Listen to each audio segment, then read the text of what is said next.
Summer उस general के मृत्यु पास में फंस गया था और क्या वो उसे तोड़ पाएगा या नहीं। आज हम सुनने जा रहे हैं इस कहानी के एपिसोड नंबर 209 को। दोस्तों, सीक्रेट घर जमाई कहानी में आपका हार्दिक स्वागत है। अगर आप पहली बार आए हैं तो अपने चैनल सुकून एफएम को जरूर सब्सक्राइब कर लें। आपको कहानी अच्छी लग रही है तो वीडियो को लाइक जरूर करें, शेयर करें वीडियो को और एक प्यारा सा कमेंट करके जरूर बताएं। चलिए आज के एपिसोड नंबर 209 में सीक्रेट घर जमाई, मैं मनदीप आपका फिर से स्वागत करता हूं। शुरू करते हैं कहानी। दूसरी तरफ गुरुत्वाकर्षण दलदल की तलहटी में लड़ाई अब अपने विनाशकारी दौर पर थी। समर के स्ट्रेंगल हेल फिस्ट और अमर एम्परर की ज़ोंबी फिस्ट के बीच होने वाली टक्करों ने स्पेस में दरारें पैदा कर दी थी। इन दरारों के चपेट में आकर आसपास की मिट्टी, जहरीले कीड़े और विशाल मगरमच्छ पल भर में भाप बनकर उड़ गए। अमर एम्परर का चेहरा अविश्वास से पीला पड़ गया था। उसे समझ ही नहीं आ रहा था कि एक नॉर्मल सा युवक उसकी ज़ॉम्बी फीस्ट को न सिर्फ रोक रहा था बल्कि उसकी पावर को भी कम कर रहा था। इसके विपरीत समर दिव्य अमर मंत्र का इस्तेमाल कर हवा में निरंतर लाइफ पावर को सोख रहा था, जिससे वो थक ही नहीं रहा था। यह सब देखकर अमर एम्परर ने गुस्से में दहाड़ कर कहा, धिक्कार है इंसान, मुझे नहीं लगा था कि तुम्हारे पंच में इतनी ताकत होगी, लेकिन अब मैं अपने अमर खजाने का इस्तेमाल करके तुम्हें मार डालूंगा। उसने दलदल की गहराई से एक 2 मीटर लंबी जंग लगी और स्याही जैसी काली तलवार निकाली, जिसके हैंडल पर एक खौफनाक खोपड़ी बनी थी। इसके बाद उसने समर की तरफ देखकर कहा, युवक, ये मेरा खजाना है, ज़ॉम्बी ब्लेड। यह आत्म रॉयल किंगडम लेवल के 8वें स्टेज का हथियार है। इसे मारना तुम्हारे लिए सम्मान की बात होगी। यह कहकर उसने अपने तलवार से समर पर हमला कर दिया। तलवार ने एक ही बार में एक 10,000 फीट ऊंची काली खोपड़ी समर की तरफ फेंकी। आगे से समर ने अपना आकाश भेदी भाला घुमा दिया, लेकिन वो उस खोपड़ी को रोक नहीं पाया, पीछे की तरफ उछल गया। उसे एहसास हुआ कि उसका भाला अब पूरी तरह एक्टिवेट नहीं हुआ है। उसकी पावर्स का एक छोटा सा हिस्सा ही इस्तेमाल वो कर पा रहा था। पीछे हटकर समर की आंखें शांत थी। वो लड़ते लड़ते आकाश भेदी भाले के तीसरे हमले, वर्लपूल स्काई हेलबर्ड, को याद करने की कोशिश कर रहा था। यह हमला अंडाकार आकृतियों को एक दूसरे के ऊपर रखकर एक भयंकर चक्रवात बनाने कर आधारित था। तभी अमर एम्परर ने हंसकर फिर से तलवार घुमाकर कहा, देखते हैं तुम कब तक टिक पाते हो। यह कहकर उसने समर पर एक और जोरदार वार कर दिया। आगे से समर ने एक ठंडे मुस्कान के साथ दहाड़ कर कहा, वर्लपूल स्काई हलबर्ड। उसने आकाश भेदी भाले की तीसरी तकनीक को सीख लिया था। उसने हवा में भाले से दर्जनों अंडाकार आकृतियां उकेरी, जिससे एक विशाल बवंडर पैदा हो गया। इस तूफान की पावर 10,000 किलोग्राम से अधिक थी। पल भर में उसने काली खोपड़ियों को चकनाचूर कर दिया और पूरे दलदल की कीचड़ को आसमान में उड़ाकर उसे गहरे सूखे गड्ढे में डाल दिया।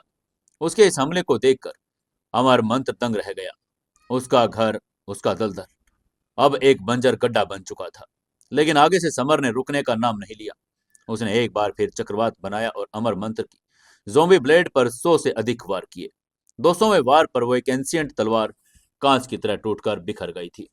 अपनी तलवार को ऐसे टूटता देखकर अमर एम्परर का दिल खून के आंसू रोने लगा। उसने गुस्से में चिल्लाकर कहा, अरे कमीने, तुमने मेरे ज़ॉम्बी ब्लेड को नष्ट कर दिया। 5,000 साल से अब उसका साथी राख हो चुका है। गुस्से में अमर एम्परर ने अपनी अंतिम और सबसे घातक तकनीक का आह्वान किया, अमर संत भाला। और इसी के साथ आकाश में 1,000 फीट लंबा भाला प्रकट हुआ, जिसमें संत लेवल की भयानक पावर थी। कियारा यह देखकर घबरा गई। समर की मदद के लिए दौड़ी। उसने अपना फिनिक्स अमर मंत्र पढ़ा और अपनी आंखों में तेज चमक निकली। वह हमला करने ही वाली थी, लेकिन तभी समर ने उसे रोककर कहा, हनी इधर मत आओ, मैं इस कमीने का एक बार में निपटारा कर दूंगा। यह कहकर उसने अपनी आंखों से एक खतरनाक किलिंग इंटेंट चमका दिया। वहीं उसकी ये बात सुनकर अमर एम्परर हंसा। उसने जोर से हंसकर कहा, मुझे एक बार में मारोगे? क्या तुम खुद को सूर्य एम्परर समझते हो? आगे से समर ने शांत स्वर में कहा, किलिंग गॉड भाला। और यह कहकर उसने किलिंग गॉड भाले को एक्टिवेट कर दिया। जैसे ही समर ने अपने किलिंग गॉड लॉ एक्टिवेट किया, उसके पीछे एक काला घातक भाला प्रकट हो गया। यह भाला 1,00,000 साल पहले लुप्त हो चुका था और इसे देखते ही अमर एम्परर के चेहरे पर पहली बार सच्चा भय दिखाई दिया। उसे पता था कि यह वही हथियार है जिसने एंशियंट काल में संतों और अमर किंगों का वध किया था। अमर एम्परर भागने के लिए मुड़ा, लेकिन किलिंग गॉड भाला बिजली की स्पीड से आगे बढ़ गया। उसने अमर संत भाले की तिनके की तरह तोड़ा और सीधे अमर एम्परर के सीने पर एक विशाल छेद कर दिया। एक एंशियंट शव तड़प कर हवा में विलीन हो गया। युद्ध समाप्त होने के बाद समर को वहां एक स्टोरेज रिंग मिली। हालांकि उसमें मौजूद स्पिरिचुअल पत्थर दूषित थे, लेकिन उसे एक अनमोल किताब मिली, अमर एम्परर गुरुत्वाकर्षण तकनीक। समर ने अपनी पूरी तकनीक और एक नई तकनीक को मिलाया, जिससे उसने 5000 गुना गुरुत्वाकर्षण उत्पन्न करने की पावर को प्राप्त कर लिया। इसके बाद वो कियारा और अपने बाकी साथियों के पास वापस लौट गया। तभी कियारा दौड़कर समर की बाहों में समा गई और उसने गर्व के साथ चिल्लाकर कहा, जान, तुम सबसे अच्छे हो। उसकी तारीफ सुनकर समर हल्के से मुस्कुराया और फिर वो सभी के आगे की तरफ चल पड़ा। वे दलदल पार कर अब एक विशाल और अंतहीन गोल्डन रेगिस्तान में पहुंच चुके थे। यहाँ की रेत में समर को एक अजीब और खतरनाक पावर का आभास हुआ। तभी चलते चलते काले पिल्ले ने भी हवा सूंघकर पुष्टि करके कहा, समर, यहां से खून की गंध है। इसके बाद जैसे वो आगे बढ़े, रेगिस्तान की रेत उनके टखनों तक धंसने लगी और एक रहस्यमयी पावर ने उन्हें उड़ने से रोक दिया। मजबूरन उन्हें पैदल चलना पड़ा। तभी एक विशाल रेतीला बवंडर उनकी तरफ बढ़ा। समर ने एक ही पंच में उस 70,000 फीट ऊंचे तूफान को शांत कर दिया था। पीछे चल रहे अन्य आत्म साधक अब समर को अपना रक्षक मानने लगे थे। समर की नजरें अब चारों सुप्रीम राजवंशों के साधकों को तलाश कर रही थी। वो जानता था कि असली ओपोनेंट वही है और शायद वे सूर्य एम्परर की विरासत के करीब पहुंच चुके हैं। समर की पैनी निगाहें कई किलोमीटर तक गोल्डन रेत को खंगाल रही थी, लेकिन वहां चारों सुप्रीम राजवंशों के एम्परर का कोई नामो निशान नहीं था। पीछे खड़े साधकों से पूछने पर भी वही निराशाजनक उत्तर मिला। कोई नहीं जानता था कि सुप्रीम एम्परर कहां ओझल हो गए थे। ये जानते ही समर का दिल धक से रह गया। उसने मन ही मन में सोचा, क्या ये लोग रहस्यमय तरीके से गायब हो गए? ये सूर्य एम्परर के मकबरे की 8वीं बाधा थी। इसके बाद सिर्फ 9वीं और बाकी बची थी, जहां सूर्य एम्परर का मेन समाधि रूम और उनकी सुप्रीम विरासत छिपी हुई थी। तभी हवा में खून की एक गंध तैरती हुई आई। 2 किलोमीटर आगे बढ़ने पर एक दृश्य भयावह था। 100 से अधिक साधकों का शत विक्षत तलाशें बिखरी पड़ी थी। उनके गले फट गए थे और दिल शरीर से गायब थे। पीच ब्लॉसम ने उनके घावों की जांच करके गंभीर स्वर में कहा, ओह, एंशियंट ग्रंथों के अनुसार इसे प्रेत रेगिस्तान कहा जाता है। यहाँ 6 पूंछ वाली राक्षसी लोमड़ी का शासन था, जिसके अधीन रक्त पिपासु बिच्छू और कीड़े रहते थे। अभी उसकी बात पूरी ही हुई थी। रेगिस्तान अब एक अजीब भिनभिनाट से गूंज उठा। तभी उनको समर के पीछे खड़े एक साधक की चीख सुनाई थी। एक विषैले रेगिस्तान बिच्छू ने पलक झपकते ही उनका दिल नोच लिया। ये देखते ही समर की आंखों में क्रोध की ज्वाला भड़क उठी। उसने अपने मुंह से गोल्डन ज्वाला निकाली और जिसे बिच्छू के शरीर को 2 टुकड़ों में फाड़ दिया। बिच्छू छोटा था, लेकिन उसकी त्वचा पर मौजूद काले विषैले कांटे किसी भी साधक के शरीर को चीरने के लिए काफी थे। तभी अचानक रेत के नीचे से हजारों बिच्छू बाहर निकल आए। समर ने तुरंत काले पीले और आकाश भक्षी सांप को बाकी साधकों की रक्षा करने के लिए पीछे भेजा और खुद युद्ध के मैदान में उतर गया। समर ने अपनी नई सीखी हुई पावर का आह्वान किया, 5000 गुना गुरुत्वाकर्षण तकनीक। रेगिस्तान के नीचे एक विशाल काली एनर्जी छमा गई, जिसने हजारों बिच्छुओं को जमीन पर पटक दिया। वे हिलने तक के काबिल नहीं रहे। फिर समर ने अपना आकाश विनाशक भाला निकाला और रेत पर एक भीषण प्रहार कर दिया। रेगिस्तान में एक विशाल दरार पड़ गई और सारे बिच्छू उस दरार में गिरकर मांस के लोथड़े बन गए। वहां खड़े साधकों की आंखों में समर के लिए अपार सम्मान था। वे उसे किसी रक्षक देवदूत की तरह देख रहे थे, लेकिन समर का चेहरा अभी भी गंभीर था। वो जानता था कि ये तो बस शुरुआत थी। समर को इस बात का अंदाजा ही नहीं था कि उसके पीछे सिर्फ साधक ही नहीं, बल्कि उसके पुराने दुश्मन भी साए की तरह चल रहे थे। तभी रेत की गहराई से एक काला कोहरा ऊपर आया। ये विराट था, जिसका एक पैर समर ने पहले काट दिया और उसके साथ 2 पावरफुल ड्रावने एल्डर भी थे। विराट ने अपनी आंखों में नफरत लिए समर को देखकर अपने साथियों से कहा, समर ने अमर मंत्र की गुरुत्वाकर्षण तकनीक सीख ली। हमें उसके घायल होने का इंतजार करना होगा, तभी हम उस पर हमला कर पाएंगे। उनके पीछे दानव एम्परर और शैतान एम्परर का ग्रुप भी था। वे सब गिद्धों की तरह समर के लड़खड़ाने का इंतजार कर रहे थे, ताकि उसके खजाने लूट सके। जैसे जैसे समर आगे बढ़ा, रेगिस्तान और भी खतरनाक हो गया। उसने हजारों फीट ऊंची लपटों वाला फायर किंगडम एक्टिवेट कर दिया, ताकि जमीन से निकलने वाले जहरीले कीड़ों को राख किया जा सके। लेकिन जल्द ही उसे कुछ अजीब महसूस हुआ। वे काफी देर तक चल रहे थे, लेकिन फिर भी उसी पीली रेत के बीच घूम रहे थे। कियारा को भी ये अजीब सा लग रहा था, इसलिए उसने समर से चिंतित होकर पूछा, जान, क्या हुआ? समर ने अपनी भौहें सिकोड़कर कहा, हम एक मायावी एरिया के अंदर पहुंच गए हैं। जो कुछ भी हमने देखा, तूफान, कीड़े, ये सब नकली भी हो सकते हैं। हमारी आंखों ने हमें धोखा दिया। वो ये सब कुछ सोचने लगा। कुछ ही देर के बाद सोचने के बाद समर ने सबको आंखें बंद करके बैठने का ऑर्डर दिया। जब सब शांत हुए तो मायाजाल की परतें हटने लगी। वे सीधी रेखा में चलने के बजाय एक वक्र में घूम रहे थे। तभी समर ने अपनी दिव्य दृष्टि से मायावी ढाल की खामियों को खोजा और वे सुई की नोक जितने छोटे गोल्डन पॉइंट्स थे। समर ने अपने भाले से उन पॉइंट्स पर वार किया। मायाजाल कांच की तरह बिखर गया। जैसे ही मायाजाल टूटा, एक मदहोश कर देने वाली हंसी हवा में गूंज गई। किसी लड़की ने हंसकर कहा, डियर, तुम्हारी पावर्स बुरी नहीं है। इसी के साथ एक महिला डायमेंशन में प्रकट हो गई। एक बला की खूबसूरत, पीली नीली आंखों वाली, बर्फ जैसी सफेद त्वचा, क्रिस्टल जैसे नीले बाल। कई साधक उसे देखते ही मदहोश होने लगे। यह उसकी आकर्षण तकनीक थी। वहीं उसको देखते ही समर ने अपनी इंट्यूशन पावर से एक गोल्डन रोशनी छोड़ी, जिसने उस महिला के मायाजाल को छिन्न भिन्न कर दिया। वो महिला कोई और नहीं बल्कि वही 6 पूंछ वाली राक्षसी लोमड़ी थी, जो मानव रूप धारण की हुई थी। वो आत्म रॉयल किंगडम के 8वें स्टेज पर थी। इसके बाद टाइम वेस्ट न करते हुए समर ने हवा में छलांग लगाई और अपने आकाश भेदी भाले से उस पर वार कर दिया। आगे से लोमड़ी ने अपना हाथ उठाया और एक पर्पल प्रकाश की किरण छोड़ी और चिल्लाकर कहा, पर्पल स्पिरिचुअल फिंगर।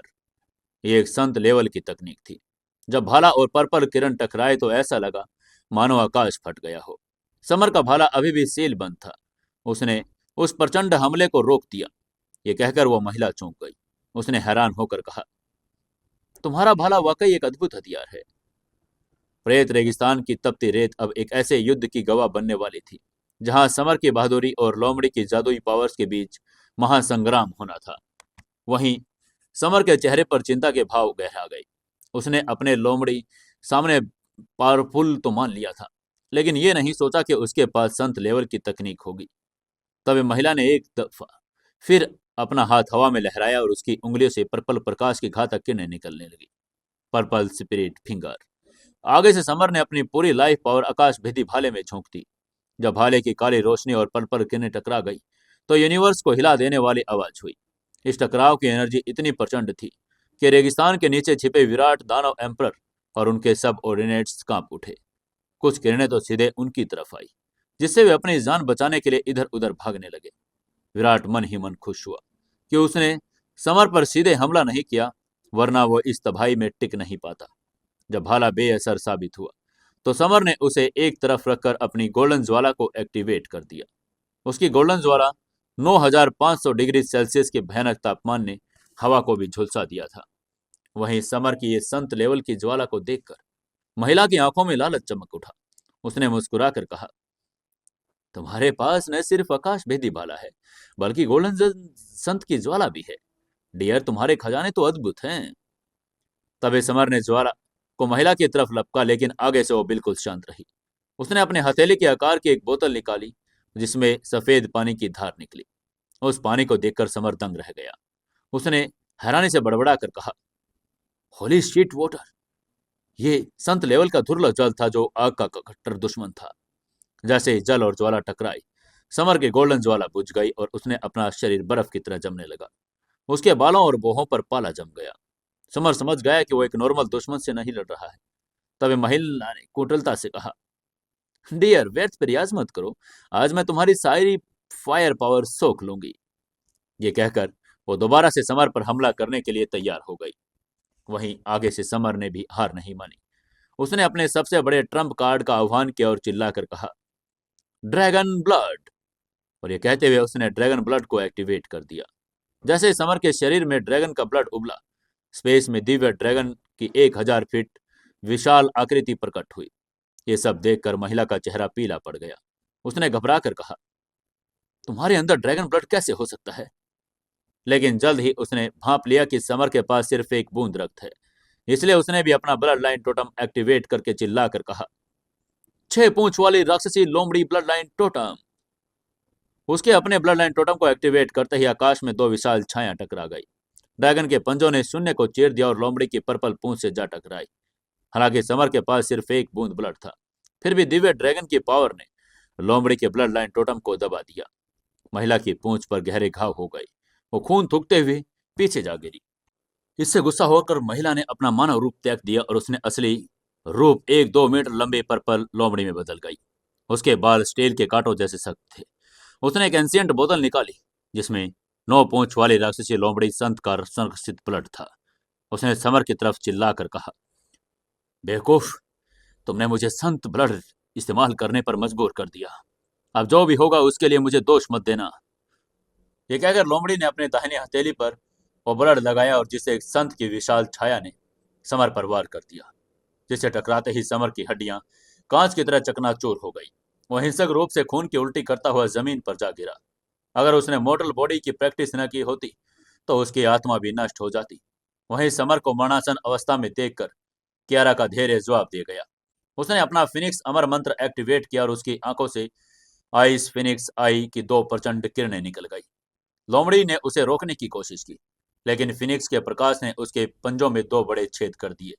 लोमड़ी दहाड़ती हुई दूर जा गिरी।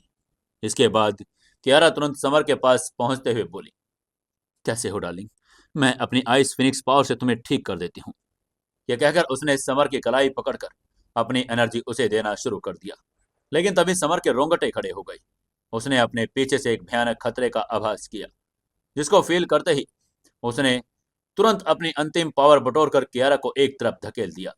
अगले ही पल जमीन की गहराई से एक विशाल हाथ निकला और उसने समर के शरीर को जकड़ लिया। एक जोरदार धमाके के साथ समर का शरीर दूर जा गिरा और उसके पेट पर एक गहरा घाव हो गया। रेगिस्तान के नीचे छिपे गद्दार ने अपना वार कर दिया था।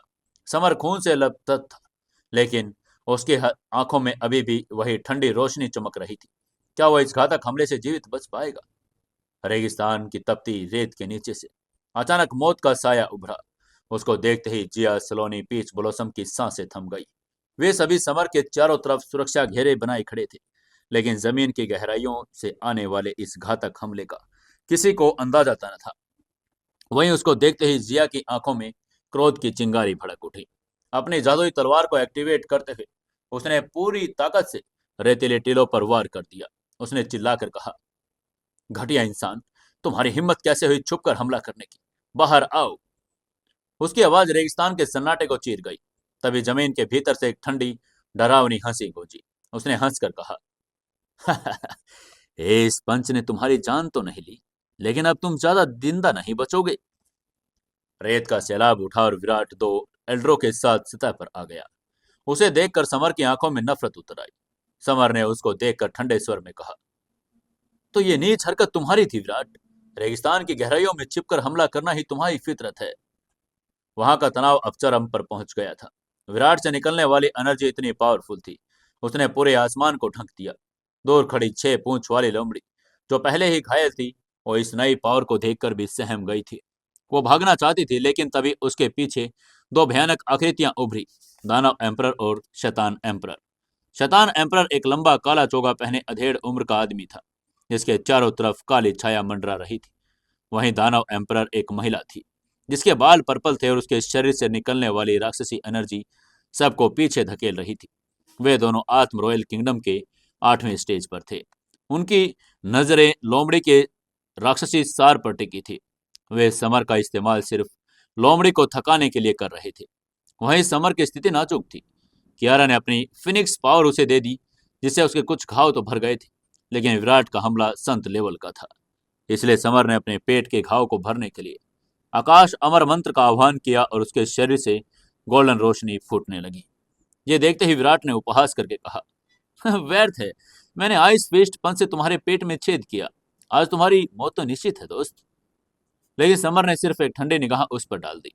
विराट के डार्क आइस फिस्ट ने समर की हड्डियों और नसों को जमा दिया था, लेकिन समर के पास अमर लेवल की तकनीक थी। उसने न सिर्फ उस ठंडक को रोका, बल्कि उसे समर की अपनी एनर्जी में बदल दिया। ये देखते ही विराट की आंखें फटी रह गई। उसने हैरान होकर कहा, यह कैसे संभव है? मैंने डार्क आइस फिस्ट से कोई नहीं बचा। जरूर तुम्हारे पास कोई अमर और संत लेवल की तकनीक है। यह कहकर उसने अपने पीछे खड़े एल्ड्रो की तरफ देखा और चिल्लाकर कहा, चलो मिलकर हमला करें, इसकी तकनीक सूर्य एम्पर की विरासत से भी कीमती है। उसकी बात सुनते ही दानव और शैतान एम्परर की आंखों में भी लालच आ गया। समर अब उनका सबका साधा निशाना बन गया था। वहीं ये सब देखकर समर का गुस्सा ज्वालामुखी की तरह फूट पड़ा। उसकी आभा एक किलिंग गोड जैसी हो गई थी।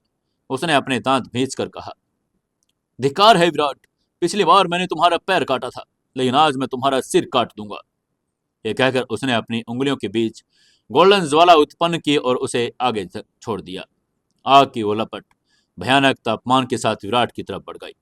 तभी विराट के पीछे खड़ा हुआ एल्डर बचाव के लिए बीच में आ गया, लेकिन वो आग उसके शरीर पर किसी महामारी की तरह फैल गई।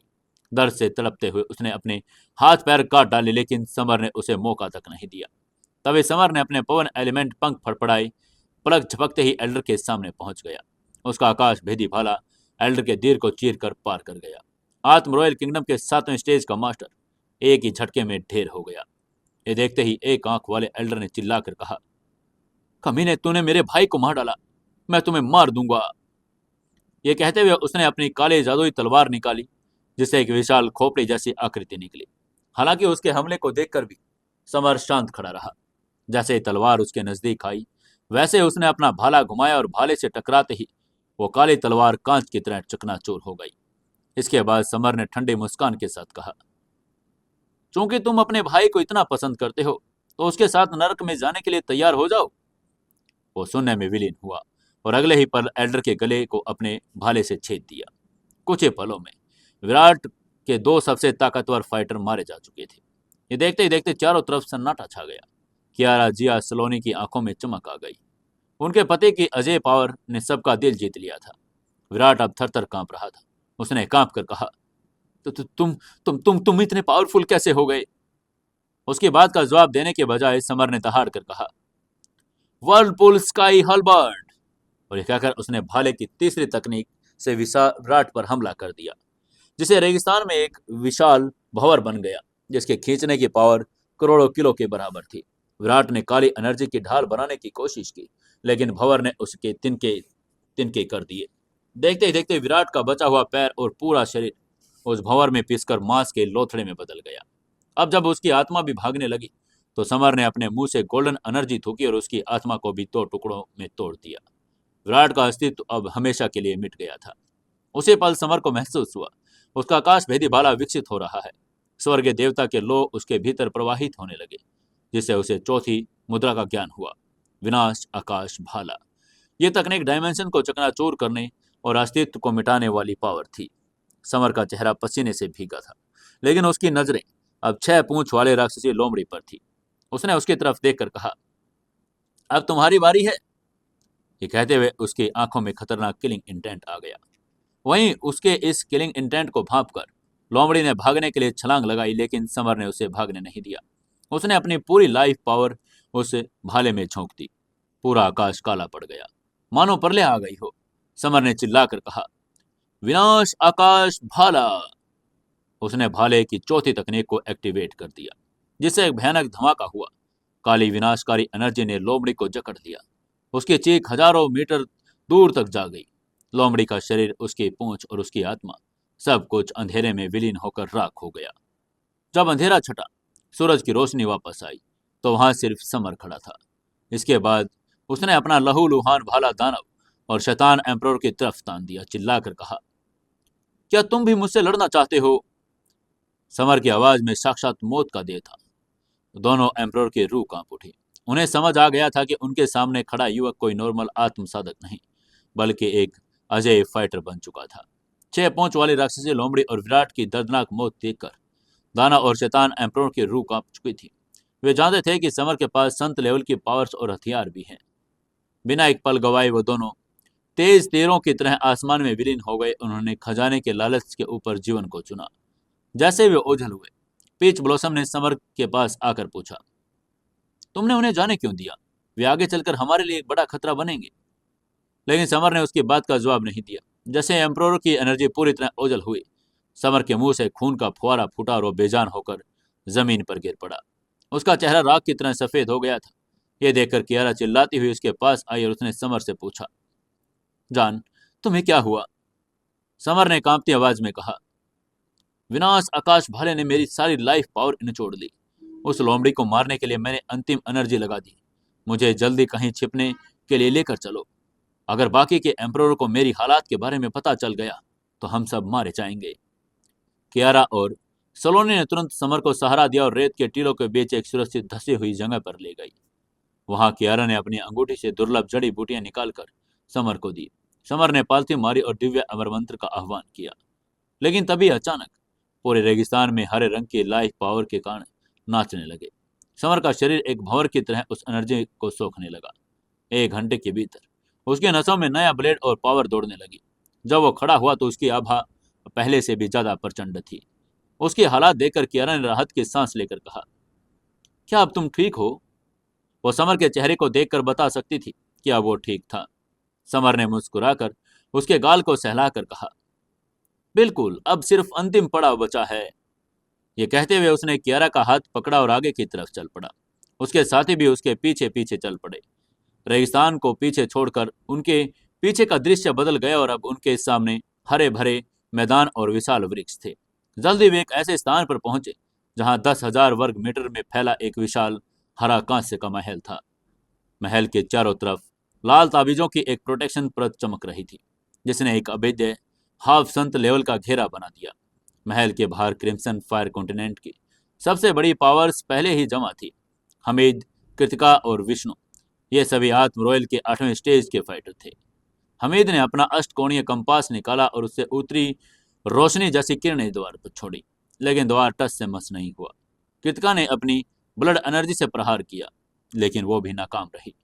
तभी विष्णु ने गंभीर होकर कहा, यह एक हाफ संत लेवल की व्यू रचना है, इसे हमारी खामें ढूंढे नहीं तोड़ सकता। तभी वहां पर व्यू रचना पेविलियन का मास्टर आया, लेकिन उसने भी हाथ खड़े कर दिए, जिस वजह से सबका उत्साह ठंडे बस्ते में चला गया। तभी समर भीड़ को चीरता हुआ आगे बढ़ा।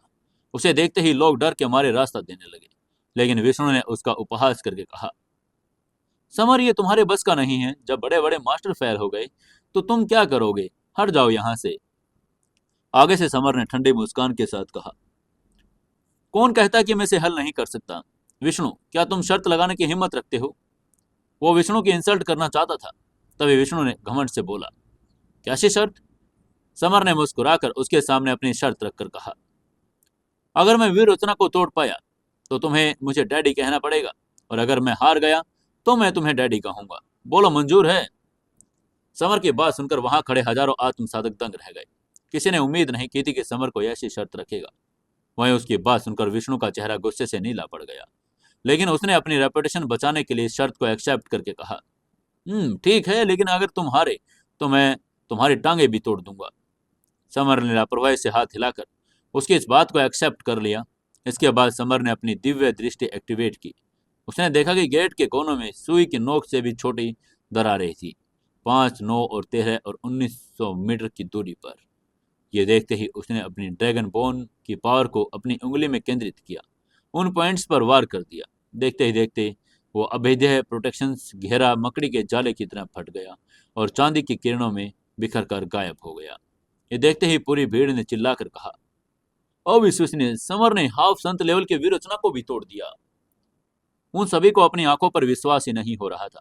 वहीं व्यू रचना टूटते ही समर ने मुड़कर विष्णु को देखकर कहा, विष्णु, क्या तुम्हें अपनी शर्त याद है? अब मुझे डैडी कहो। और यह कहकर वो मुस्कुराते हुए विष्णु को देखने लगा। उसके उपहास भरी बात सुनकर विष्णु अपमान से जलने लगा। तभी उसका एक विशालकाय जनरल आगे आया, समर पर उंगली उठाकर चिल्लाकर बोला, तुम्हारी हिम्मत कैसे हुई हाइनेस का अपमान करने की? उसकी बात सुनकर समर की आंखों में बिजली कड़की। उसको किसी का भी उंगली दिखाना पसंद नहीं था। उसने उस जनरल को देखते हुए गुस्से में कहा, मुझे उंगली दिखाने वालों से नफरत है। यह कहते हुए उसने अपनी उंगली से गोल्डन रोशनी की एक किरण छोड़ी, जिसने पलक झपकते ही उस जनरल के माथे के बीचों बीच छेद कर दिया। उसका बेजान शरीर जमीन पर गिर पड़ा। यह विष्णु के मुंह पर सीधा तमाचा था। अपने जनरल को ऐसा मरता देखकर विष्णु ने समर पर चिल्लाकर कहा, कमीने, तुमने मेरे आदमी को मारा। यह कहते हुए उसने दहाड़कर अपनी फिस्ट हवा में लहरा दी। उसके फिस्ट से एक विशाल एनर्जी निकली जो सीधे समर की तरफ बढ़ गई। समर ने भी अपनी काली फिस्ट बनाई और दोनों के बीच एक भयानक टक्कर हो गई, जिससे धरती हिल गई। स्पेस में दरारें दिखने लगी। विष्णु अवाक रह गया। समर उससे एक लेवल नीचे होने के बावजूद उसके हमले के बराबर खड़ा था। इस टक्कर से दोनों पावरफुल फाइटर्स कुछ कदम पीछे हटे। विष्णु की आंखों में पहली बार समर के लिए डर और अविश्वास झलक रहा था। तभी समर ने धूल झाड़कर कहा, तुम्हारी ताकत बस इतनी सी है। चलो कोई बात नहीं, अब असली पावर खेल तो महल के अंदर शुरू होगा। वहीं ये सब देखकर हमीद और कृतिका की आंखें फटी रह गई। वे दोनों विष्णु के असीम पावर से परिचित थे, लेकिन समर को उसके बराबर खड़ा देखकर उनकी रणनीति डगमगा गई। ये साफ था कि समर सिर्फ एक फाइटर नहीं बल्कि सूर्य एम्पर की विरासत का सबसे प्रबल दावेदार था। विष्णु ने भी सिचुएशन की गंभीरता को भांप लिया। उसने अपनी फिस्ट के बजाय अपना असली हथियार निकाला, सफेद स्पिरिचुअल भाला। यह समर के आकाश भेदी भाले के जैसा था और इसका रंग दूधिया सफेद था। समर के मन में एक बिजली कौंधी। उसे एहसास हुआ कि दोनों भाले एक मूल के हैं, एक प्रकाश का प्रतीक, दूसरा अंधकार का। ये सोचकर उसने अपना भाला काला निकाल लिया। उसके भाले को देखकर विष्णु ने दहाड़ कर कहा, तो तुम्हारे पास काला भाला है?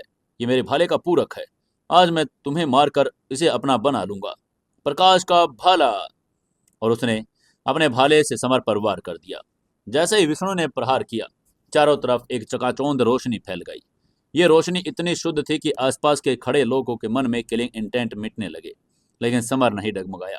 उसने चिल्लाकर जवाबी वार करके कहा, विनाश आकाश हलबर्ड। उसने अपने भाले की चौथी सबसे पावरफुल तकनीक का इस्तेमाल किया। तभी पूरा आकाश काला पड़ गया। प्रकाश और अंधकार की दो सुप्रीम पावर आपस में टकरा गई, जिससे डायमेंशन चटकने लगा। जमीन फटने लगी। विनाशकारी एनर्जी की गूंज से विशाल कांस्य महल भी कांप उठा। हमीद और कृतिका ने तुरंत अपने चारों तरफ सुरक्षा कवच बना लिया, लेकिन अन्य कमजोर आत्मसाधक खून की उल्टियां करके पीछे गिर पड़े। भीड़ में से किसी ने डरी हुई आवाज में कहा, ये दोनों तो साक्षात मौत के दूत हैं। समर और विष्णु की इस टक्कर ने कांस्य महल की बाहरी दीवार में एक बड़ा छेद कर दिया। जैसे ही दीवार टूटी, महल के अंदर रखे एंशिएंट अमृत और कवच हथियारों की दिव्य एनर्जी बाहर निकलने लगी। उस एनर्जी को महसूस करते ही हमीद और कृतिका एक दूसरे की तरफ देखे और बिना समय गवाए महल के अंदर झपट पड़े। उनको अंदर जाता देखकर विष्णु ने समर को गुस्से में घूर कर कहा, मैं तुम्हें अभी छोड़ रहा हूं।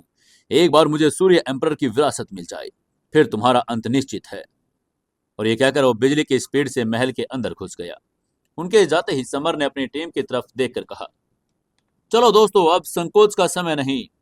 तो जल्दी से उसने कियारा का हाथ पकड़ा और महल के अंदर चल पड़ा। जैसे ही समर और कियारा महल के भीतर गए, उन्हें 5000 साल पुराने सूर्य एम्परर की भारी उपस्थिति का एहसास हो गया। महल के अंदर का दृश्य भयावह एनर्जी थी। चारों तरफ आत्मसाधक छोटे छोटे खजानों के लिए एक दूसरे का गला काट रहे थे। पूरा हॉल खून से लाल हो गया और हवा में लोहे जैसी गंध तैर रही थी। समर का इनमें कोई इंटरेस्ट नहीं था। उसका लक्ष्य महल के सबसे भीतरी छोर पर स्थित सूर्य एम्परर की मेन समाधि थी। महल के सेंटर में विशाल पत्थर का चबूतरा था, जिस पर 100 सीढ़ियां भी बनी थी। सबसे ऊपर एक विशाल कांस्य ताबूत था, जिस पर सूर्य के शिलालेख चमक रहे थे। चबूतरे के पास में एक शिलालेख था, सूर्य एम्परर की समाधि। हमीद और कृतिका 60वीं सीढ़ी तक पहुंच चुके थे, जबकि विष्णु 50वीं पर संघर्ष कर रहा था। हर कदम के साथ एक अदृश्य भारी प्रेशर उन्हें नीचे धकेल रहा था। समर ने नीचे खड़े होकर गौर किया कि सीढ़ियां सिर्फ फिजिकल ताकत नहीं बल्कि विल पावर की परीक्षा ले रही है। जिनका संकल्प कमजोर था और वे पावरफुल होने के बावजूद नीचे गिर रहे थे। इसलिए समर ने कियारा से कहा, हनी, अब एनर्जी का इस्तेमाल मत करो, बस अपने लक्ष्य पर ध्यान दो। यह कहकर समर ने पहली सीढ़ी पर कदम रखा। चटक, दमनकारी प्रेशर से उसे कुचलने लगा, लेकिन समर की विल पावर अटल थी। वो नॉर्मल स्पीड से चलने लगा, 10 कदम, 20 कदम और 50 कदम। जब विष्णु के बराबर पहुंचा तो विष्णु पसीने से तरबतर था। उसने समर को देखते ही हैरान होकर पूछा, कमीने, तुम इतनी आसानी से कैसे चढ़ रही हो? समर ने उपहास करके कहा, बेटे तुम भूल गए क्या, मैं तुम्हारा बाप हूं। समर की बात सुनकर पीछे खड़े साधक की हंसी छूट गई, जिसे सुनते ही विष्णु आग बबूला हो गया। उसने समर को नीचे गिराने के लिए अपनी हथेली से वार किया, लेकिन समर ने बिजली की फुर्ती से अपना पैर घुमाया और विष्णु को सीधे 40वीं सीढ़ी पर ला पटका। 40वीं सीढ़ी पर विष्णु ने खुद को संभाल कर खून का घूंट भरा। वो समझ नहीं पा रहा था कि समर इतना पावरफुल कैसे हो गया। उसे नहीं पता था कि उसका अहंकार ही उसके लिए बोझ बन गया है, जबकि समर का मन शांत था। समर तेजी से आगे बढ़कर 65वीं सीढ़ी पर हमीद और कृतिका के पास पहुंच गया। हमीद ने सतर्क होकर कहा, समर, विरासत मिलने के बाद मैं तुमसे निपटूंगा। तभी हमीद से एक एंशियंट पीला पड़ चुका स्क्रोल निकाला। जैसे ही उसने मंत्र पढ़ा, उस कागज से एक भयावह उपस्थिति प्रकट हुई। वो क्रिम्सन फायर एम्पर की उपस्थिति का एक अंश था। उसको एक्टिवेट करते ही आसपास का तापमान अचानक बढ़ गया। इस अजय पावर के सामने पावर पत्थर की सीढ़ियों का प्रेशर भी पीछे हट गया। हमीद ने इस पावर का इस्तेमाल करके तेजी से 66, 67, 68 सीढ़ी पार कर ली।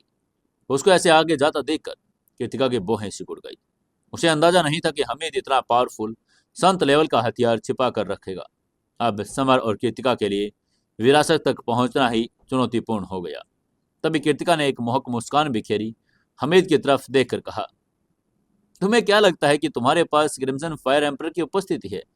मेरे पास ब्लड सी एम्पर की पावर है।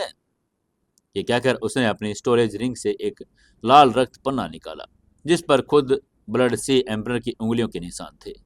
जैसे उसने उस रत्न को एक्टिवेट किया, एक विशाल ब्लड सी की आत्मा ने सीढ़ियों को ढक दिया। सूर्य शास्त्र के इस ग्रंथ नई पावर के सामने पीछे हट गई। कृतिका और हमीद अब बराबर की स्पीड से टॉप की तरफ बढ़ने लगे। ये देखकर पीछे खड़े समर ने अपनी निगाहें सिकोड़ ली। उसने महसूस किया कि ये दोनों कॉन्टिनेंट के शासकों की स्वर्गीय पावर का सहारा ले रहे थे। समर ने अपनी रगों में दौड़कर दिव्य ड्रैगन ब्लड को उत्तेजित कर दिया। एक एंशिएंट गर्जना के साथ ड्रैगन की रेपुटेशन चारों तरफ फैल गई। 5000 साल पुराने सूर्य एम्पर की ग्रंथ भी इस आदिम पावर के आगे नतमस्तक हो गया। जब वो तीनों 100वीं सीढ़ी पर पहुंचे, तब उन्होंने देखा सामने 3 मीटर लंबा कांसे का ताबूत था।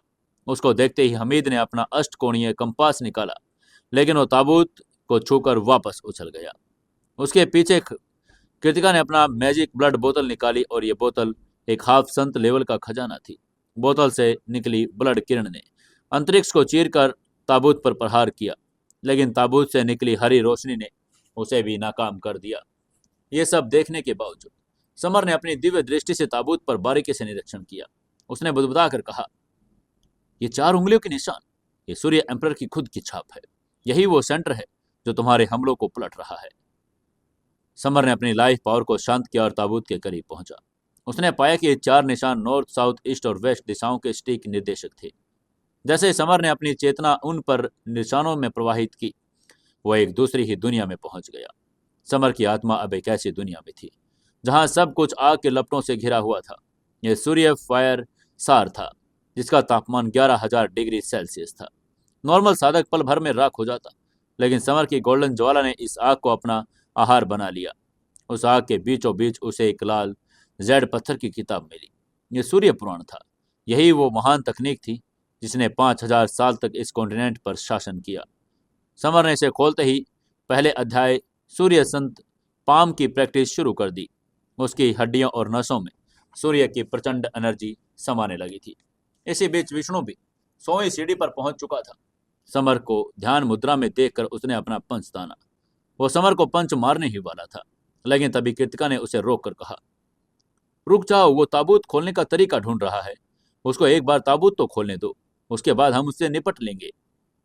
तभी विष्णु ने चालाकी से हमीद की तरफ देखकर कहा, हमीद, क्या तुम्हें पता है कि तुम्हारे भाइयों का किलर यही समर है? वो हमीद को समर पर गुस्सा दिलाना चाहता था।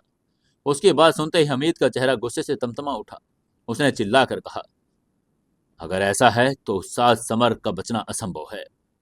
यह कहकर वो समर पर हमला करने के लिए तैयार हो गए, लेकिन तभी कृतिका समर की ढाल बनकर खड़ी हो गई।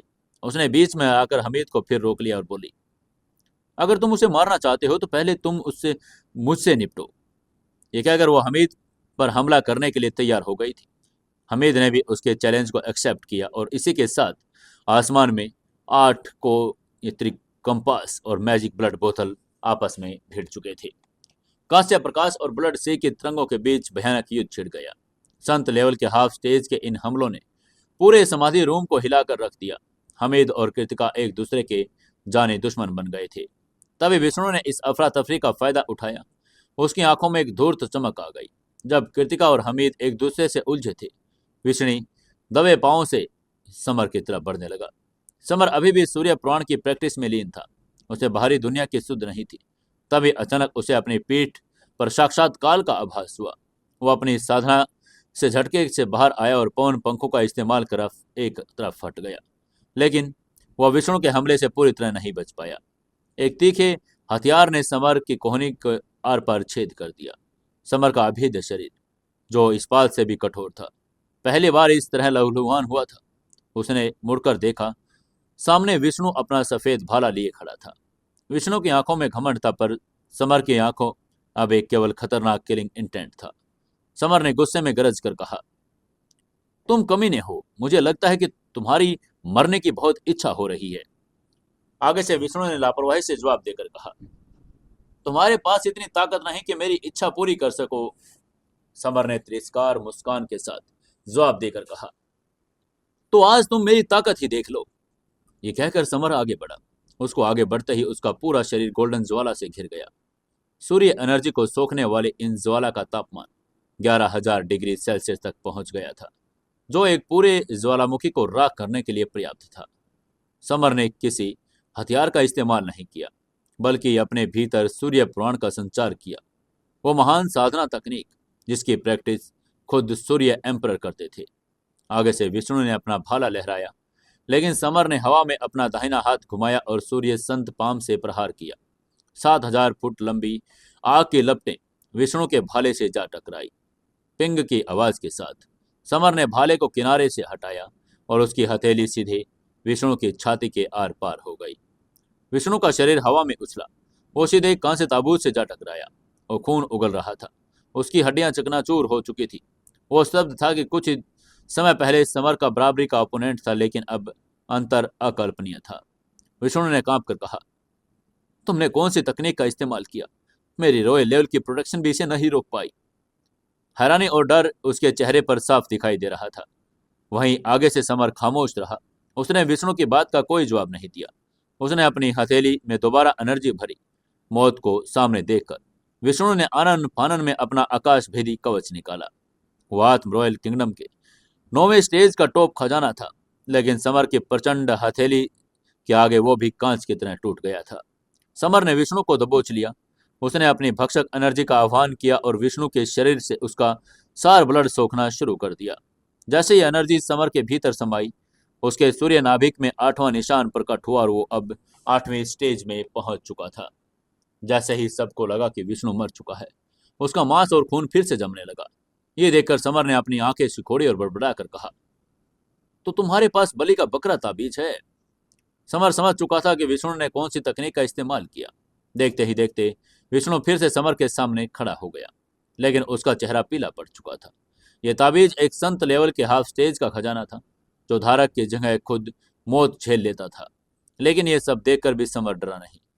उसने अपनी एनर्जी को और बढ़ाकर 8,000 फुट लंबी फायर तलवार का आह्वान किया। समर ने दहाड़ कर कहा, मैं तुम्हें दोबारा मार डालूंगा।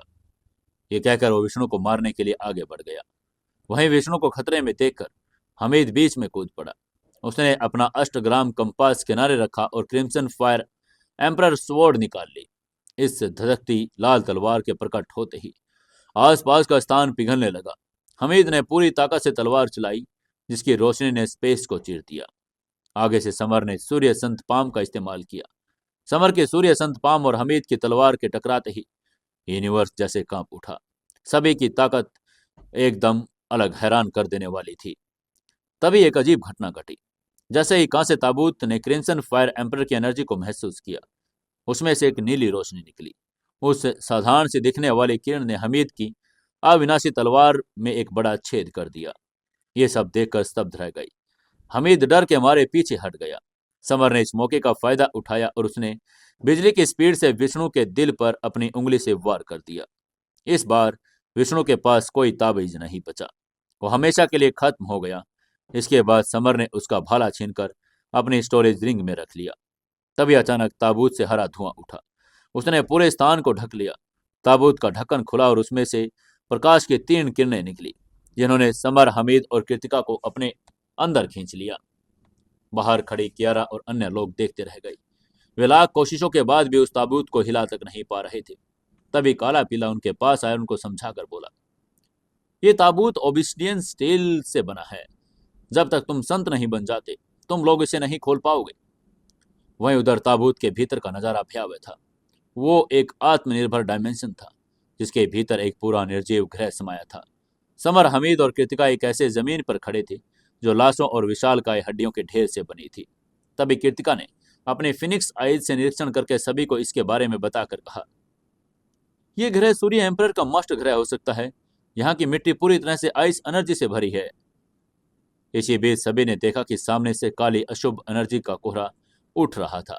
जैसे वो कोहरा हड्डियों या पत्थरों को छूता वे धूल बन जाते। उसको देखते ही हमीद ने भयभीत होते हुए चिल्लाकर कहा, ये ट्रू आइस अशुभ एनर्जी है। ये कहते वो जल्दी से पीछे हट गया। समर ने भी देरी नहीं की, वो पीछे हट खड़ा हुआ। उसे डार्क नाइट एम्परर की चेतावनी याद आ गई कि ये एनर्जी केवल उन्हीं घरों पर पाई जाती है जहां ऋषि या संत निवास करते हैं। वे एक ऐसी जगह पर थे जहां मौत का राज था। अब उन्हें इस मृत ग्रह के रहस्य को सुलझाने के लिए बाहर निकलने का रास्ता खोजना था। तभी कृतिका ने चारों ओर फैले सन्नाटे को महसूस किया। समर की तरफ देखकर पूछा, क्या हमें यहीं रुककर वापस जाने का रास्ता ढूंढना चाहिए या आगे बढ़ना चाहिए? समर ने एक पल के लिए सोचा और फिर दृढ़ता से कहा, हम हरी रोशनी के कारण यहाँ खींचे चले आए हैं। वापस जाने का रास्ता भी हमें नहीं पता। चलो आगे बढ़ते हैं और देखते हैं कि यहाँ क्या है। ये कहते हुए समर आगे बढ़ा और कृतिका उसके पीछे हो ली। हमीद, जो अब तक समर के खून का प्यासा था, वो अभी चुपचाप उनके पीछे चलने लगा। वो जानता था कि इस अनजान जगह पर अकेले रहना खतरे से खाली नहीं है, लेकिन उसके मन में अभी भी समर को मारने की प्लानिंग चल रही थी। हड्डियों के ढेर के चलते उन्हें कुछ समय बीत चुका था। तभी चलते चलते अचानक समर रुक गया। उसने अपनी उंगली होठों पर रखकर अपने पीछे चल रहे दोनों लोगों को चुप रहने का इशारा किया। उसने चेतावनी देकर कहा, चुप रहो, बोलना मत, ध्यान से सुनो। क्या तुम्हें भी हवा के किसी कोने में रोने की आवाज सुनाई दे रही है? यह कहकर वो खुद भी ध्यान से सुनने की कोशिश करने लगा। कृतिका और हमीद ने ध्यान से सुना, लेकिन उन्हें कुछ सुनाई नहीं दिया। हमीद, जिसे अपनी पावर पर घमंड था, झुंझला गया। उसने समर को डांट कर कहा, बेवजह डरना बंद करो। यह एक मृत ग्रह है, यहाँ हड्डियों के अलावा और क्या हो सकता है? लेकिन हमीद के शब्द पूरे नहीं हुए थे। उसके सामने काली एनर्जी का बॉन्डर उठ खड़ा हुआ। उस काले कोहरे ने धीरे धीरे एक मानवीय आकृति ले ली। लंबे बाल, काले नाखून और एक भयानक चेहरा। यह एक इविल स्पिरिट थी। उसको देखते ही कृतिका घृणा से पीछे हट गई। उसने लाल एनर्जी का एक वार किया, जिससे वह इविल स्पिरिट बिखर गई, लेकिन अगले ही पल वो फिर से जुड़ गई। ये देखकर कृतिका ने चिल्लाकर कहा, नॉर्मल हमले इन पर काम नहीं करेंगे। तभी हमीद ने क्रूरता से हंसकर कहा, हटो, मुझे देखने दो, ये आग से डरते हैं। ये कहते हुए हमीद ने अपने क्रिम्सन फायर का आह्वान किया। 9000 डिग्री के तापमान वाली ज्वाला उस स्पिरिट पर गिरी उसे जलाकर राख कर दिया। उसको जलाने के बाद हमीद ने समर की तरफ देखकर घमंड से कहा, देखा, ये मेरी पावर है। आगे से समर ने कोई रिएक्शन नहीं दिया। वो जानता था कि वो अपनी गोल्डन ज्वाला का तापमान अब 11000 डिग्री पर पहुंचा चुका है, जो हमीद से कहीं ज्यादा पावरफुल था। समर की चुप्पी ही हमीद को चुप गई। हमीद का अहंकार उस पर हावी हो गया था। उसने चिल्लाकर कहा, मुझे ऐसे इग्नोर करने की तुम्हारी हिम्मत कैसे हुई? ये कहते हुए उसने समर का पीछे से हमला कर दिया। समर ने बिना मुड़े ही अपनी सूर्य संत पाम को पीछे की तरफ घुमाया, जिससे एक जोरदार धमाका हुआ। हमीद का हमला न सिर्फ विफल हुआ, बल्कि वो खुद पीछे की तरफ लड़खड़ा गया और उसकी आंखों में अब अविश्वास था। हमीद ने हकला कर कहा, यह कैसे संभव है? तुम आत्म रॉयल किंगडम के 8वें स्टेज पर कैसे पहुंच गई? उसको समर की ताकत पर अभी तक विश्वास ही नहीं हो रहा था। तभी समर ने धीरे से सिर घुमाया। उसकी आंखों में ठंडे और खतरनाक किलिंग इंटेंट की चमक थी। उसने हमीद को घूर कर कहा, अगर तुम लड़ना चाहते हो तो मैं भी तुम्हारे साथ खेलूंगा। अगले ही पल दोनों के बीच भीषण युद्ध छिड़ गया। हमीद ने अपनी क्रिम्सन फायर रॉयल स्वॉर्ड निकाली, लेकिन समर ने अपने आकाश भेदी भाले के एक ही वार से उसकी तलवार की एनर्जी को चकनाचूर कर दिया। हमीद को पहली बार एहसास हुआ कि समर अब फाइटर नहीं रहा जिसे उसने पहले देखा था। वो उससे कहीं ज्यादा आगे निकल चुका था। अभी वे एक दूसरे पर अपना वार करने ही वाले थे। कृतिका ने चिल्लाकर कहा, रुक जाओ और उधर देखो, वहां और भी इविल स्पिरिट आ रही हैं। उन्होंने देखा कि क्षितिज पर एक काली सेना उमड़ पड़ी। 1000 से अधिक इविल स्पिरिट। उनके सबसे आगे एक विशाल का एक घोस्ट जनरल खड़ा था। वो 2 मीटर लंबा और उसके हाथ में एक घातक भाला था। खतरे को भांप कर कृतिका ने समर और हमीद के बीच में बोलकर कहा, तुम दोनों अपने मतभेद भुला दो। अगर हम एक साथ नहीं लड़े तो वह जनरल हम सबको मार डालेगा। उसकी बात सुनकर समर और हमीद ने एक दूसरे को देखा। नफरत अभी भी थी, लेकिन अस्तित्व का सवाल खड़ा था। तभी हमीद ने दांत पीस कर कहा, ठीक है, पहले इसे मारते हैं, फिर मैं तुम्हें देखूंगा। समर ने उपहास भरे स्वर में जवाब देकर कहा, तथास्तु। इसके बाद तीनों फाइटर्स ने एक साथ आक्रमण शुरू किया। हमीद की क्रिम्सन फायर और मैजिक ब्लड बोतल ने पलक झपकते ही सैकड़ों स्पिरिट्स को नष्ट कर दिया था। समर के सूर्य संत बाम ने 80,000 फीट लंबी आग की लपटों से रास्ता साफ कर दिया, लेकिन घोस्ट जनरल नॉर्मल नहीं था। उसने दहाड़ कर एक स्पिरिचुअल हमला किया, जिसने डायमेंशन अवरोधों को तोड़ दिया, और उसकी दहाड़ इतनी तीखी थी कि हमीद और कृतिका को अपने कान बंद करने पड़े। लेकिन समर ने उपहास भरी मुस्कान के साथ मुंह खोला और उसने बिजली शेर दहाड़ का इस्तेमाल कर दिया। बिजली और स्पिरिचुअल एनर्जी के मिश्रण से बना एक विशाल शेर गगन भेदी दहाड़ के साथ घोस्ट जनरल के स्पिरिचुअल तरंगों को टकराया और उन्हें नष्ट कर दिया। बिजली की और आग की, ये दो चीजें जिसने इविल स्पिरिट सबसे ज्यादा डरती थी। मौका देखते ही समर ने अपनी उंगलियों से गोल्डन ज्वाला का एक सघन पुंज छोड़ दिया। यह ज्वाला सीधे जनरल पर गिरी और एक अंतिम चेक के साथ वो विशालकाय घोस्ट राख के ढेर में बदल गया। अब मैदान साफ हो चुका था। घोस्ट जनरल और उसकी सेना नष्ट हो चुकी थी। अब वहां केवल 3 लोग बचे थे, समर, हमीद और कृतिका। लेकिन अगले ही पल हवा में एक विशाल तनाव आ गया। हमीद ने समर की तरफ देखा और उसकी आंखों में वही पुरानी नफरत जल रही थी। हमीद ने ठंडे स्वर में कहा, आज हम दोनों में से केवल एक ही जिंदा बचेगा, या तो मैं तुम्हें मार डालूंगा या तुम मुझे। उसकी आंखों में फिर वही किलिंग इंटेंट आ गया। उसकी बात सुनकर समर मुस्कुराया, एक ऐसी मुस्कान जिसमें आत्मविश्वास और क्रूरता दोनों थी। हमीद ने दहाड़कर लाइफ पंच पावर इस्तेमाल किया। समर ने अपनी सूर्य संत पाम। समर ने चिल्लाकर कहा, सूर्य संत पाम। उसने अपना हाथ घुमाया और सूर्य सार फायर का 80,000 फुट चौड़ा गुबार उत्पन्न किया।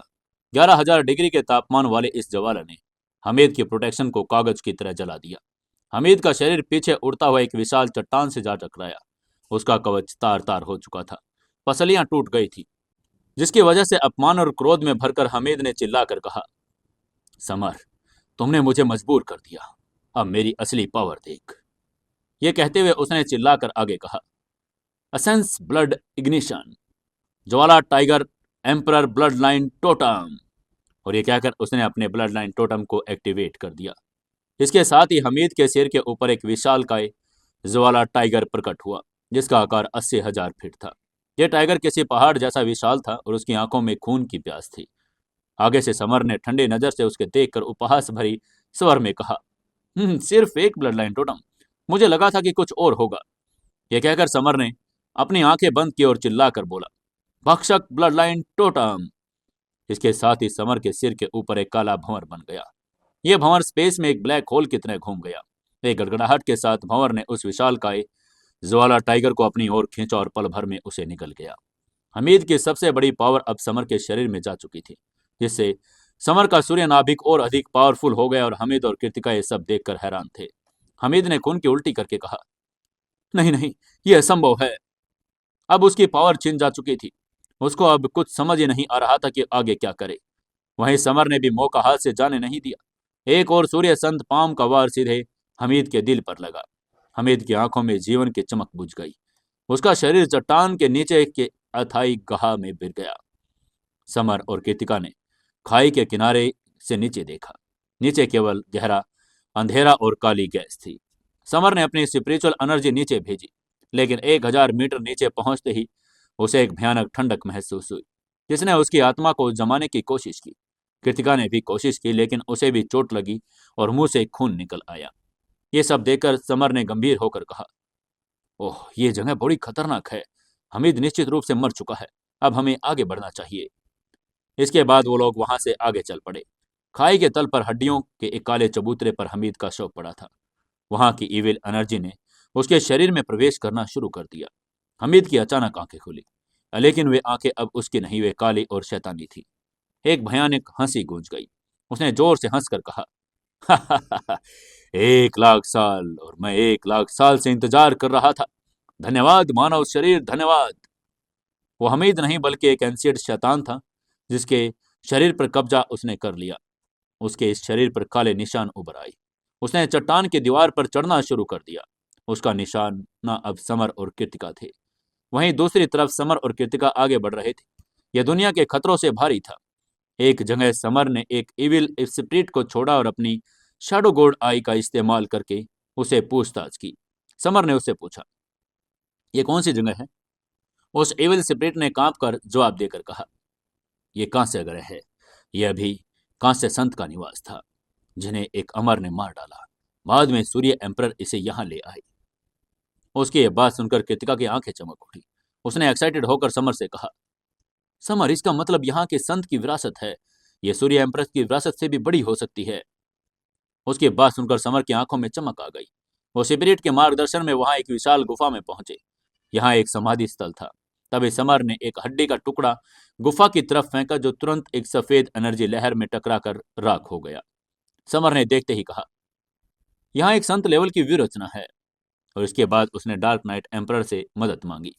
एम्परर की आत्मा ने व्यू रचना की कमियों को पहचाना और समर को उसके बारे में बताकर कहा, बच्चे, तीसरा, छठा, 9वां और 12वां पॉइंट इस व्यू रचना की कमजोरी पॉइंट है। उसके बाद सुनते ही समर ने अपनी ड्रैगन बोन उंगली का इस्तेमाल किया और क्रैक की आवाज के साथ प्रोटेक्शन व्यू रचना टूट गई। गुफा का रास्ता खुलते ही समर ने अंदर से आती काली सफेद रोशनी का सैलाब निकलता हुआ देखा। समर ने अपने अमर शरीर की गोल्डन और काली रोशनी को तभी एक्टिवेट किया, जबकि कृतिका ने अपने ब्लड सी की तकनीक का इस्तेमाल किया। दोनों ने मुश्किल से उस प्रेशर को सहन किया और गुफा में प्रवेश कर गई। उनके अंदर जाने के कुछ देर बाद ही शैतानी हमीद भी गुफा के द्वार पर प्रकट हुआ। उसने फुसफुसाकर कहा, कांस्य संत, तुमने मुझे कैद किया था। आज मैं तुम्हारी विरासत भी लूंगा, उन दोनों मनुष्यों को भी खा जाऊंगा। वहीं उधर गुफा के अंदर चलकर समर अचानक रुक गया। उसको ऐसे अचानक रुकता देखकर कृतिका ने पूछा, क्या हुआ समर? उसको समझ नहीं आ रहा था कि समर ऐसे अचानक क्यों रुक गया। समर ने पीछे देखकर इस बात का जवाब देकर कहा, मुझे लग रहा है कि कोई हमारा पीछा कर रहा है। लेकिन वहां कोई नहीं था। शैतानी हमीद ने अपनी उपस्थिति छिपा ली। जब समर को कुछ महसूस नहीं हुआ तो समर ने सिर हिलाकर कहा, शायद मेरा वहम है। और यह कहकर वो आगे बढ़ चले। वो आगे बढ़ ही रहे थे, तभी उनका रास्ता एक विशालकाय इविल स्पिरिट ने रोक लिया। ये 3 मीटर ऊंचा था, जिसके दांत नुकीले और डरावने थे। यह एक घोस्ट मार्शल था, 9वें लेवल का प्राणी। घोस्ट मार्शल ने उन पर हमला किया। समर ने अपने आकाश भेदी भाले से और कृतिका ने अपनी लाल रोशनी से उसका मुकाबला किया। एक जोरदार टक्कर हुई। समर और कृतिका दोनों को पीछे हटना पड़ा। तभी कृतिका हाफ कर बोली, ओह, ये तो पावरफुल है। हमें अपने धर्म खजानों का इस्तेमाल करना होगा। ये कहते हुए समर ने अपना भाला घुमाया और एक काला बॉन्डर छोड़ दिया, जिसने घोस्ट मार्शल के शरीर को बिखेर दिया। लेकिन अगले ही पल वो काली एनर्जी फिर से जुड़ गई। उसको देखते ही कृतिका ने निराशा में सिर हिलाया और कहा, ओह, ये बेकार है। ये घातक एनर्जी से बने हैं। इससे नॉर्मल हमले नहीं किए जा सकते। हमें कुछ और सोचना होगा। गुफा के अंधेरे में 3 युद्ध मोर्चों की तैयारी हो रही थी। समर, कृतिका और सामने खड़े दुश्मन से लड़ रहे थे, जबकि असली खतरा तो उनके पीछे था। छाया में छिपा हुआ वो मुस्कुरा रहा था। तभी समर को अचानक अपनी भूल का एहसास हुआ। वो अपनी सबसे पावरफुल गोल्डन ज्वाला के बारे में भूल गया। उसने अपनी उंगलियों के बीच गोल्डन ज्वाला नचाई और उसके एक झटके में आगे फेंक दिया। 11,000 डिग्री के तापमान वाली ये आग जैसे ही घोस्ट मार्शल पर गिरी, वो दर्दनाक चीख के साथ राख के ढेर में बदल गया। यह दृश्य देखकर कृतिका का चेहरा पीला पड़ गया था। वो पीछे हटी और उसने पूछा, तुम्हें किस बात का डर है? मैं तुम पर हमला नहीं करने वाला। कृतिका ने कड़वी हंसी के साथ कहा, मैं जानती हूं, लेकिन मैं ब्लड दानव संत की प्रैक्टिस करती हूँ। आग और बिजली मेरी सबसे बड़ी कमजोरी है। उसकी ये बात सुनकर समर ने हल्के से सिर हिलाया। इसके बाद वो आगे बढ़े और गुफा की गहराई में पहुंचे। वहां का दृश्य चौंकाने वाला था। अंदर एक एल्डर का कंकाल ध्यान मुद्रा में बैठा था, जिसका चेहरा आधा काला और आधा सफेद था। ये कांस्य संत थे। उनके ठीक बगल में एक और कंकाल था, जो श्रद्धापूर्वक उनके घुटने टेक कर बैठा था। समर ने उस झुकने वाले कंकाल से एक परिचित एनर्जी महसूस की। उसने धीरे से कहा, यह सूर्य एम्परर है। इसका मतलब है कि किंवदंतियां सच थी। सूर्य एम्परर कांस्य संत के पहले स्टूडेंट थे। समर ने सम्मानपूर्वक उस कंकाल को 3 बार प्रणाम करके कहा, हे सीनियर, सूर्य संत हथेली सिखाने के लिए आपका धन्यवाद। समर की श्रद्धा देखकर हड्डियों से लाल प्रकाश निकला और समर के माथे में समा गया। यह सूर्य संत हथेली का पूर्ण संस्करण और सूर्य एम्परर सूत्र था। इसका ज्ञान प्राप्त करके समर की पावर और बढ़ गई।